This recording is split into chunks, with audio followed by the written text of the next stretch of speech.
The man was clearly just lying on the ground, but he didn't dare to move an inch because above him was soft quicksand, and below was incredibly hard rock. However, after 2 hours had passed and just as the man's strength was about to run out, he suddenly had a stroke of genius and thought of a solution. He silently counted the time in his mind, calculating the rhythm of the waves hitting the rocks. When the waves came again, the man seized the moment, let go, and plunged down from the 100-meter high cliff. Although he avoided the tragic fate of falling to his death, the shallow water caused his waist to hit the rocks, and the intense pain made him lose consciousness. Fortunately, the icy cold water quickly brought him back to his senses. He endured the pain and struggled to climb onto a rock. But just as he was about to rest for a moment, a searing pain shot through his palm. He looked down to see a deep wound across his hand, exposing the bone. No matter what, as long as he was still alive, it was good. But as soon as he took a step, he heard a crack. His legs gave way, and he collapsed heavily onto the rocks.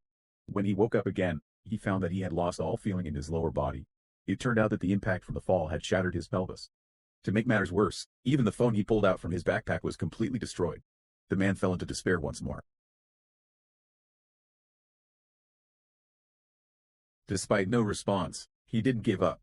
He tore off his shirt to roughly bandage the wound. Then, he looked around and saw a small island in the distance. That might be his last hope for survival. So, the man gritted his teeth, mustered all his strength, and rolled into the sea. Dragging his injured body, relying on the one arm that could still move, he desperately swam forward.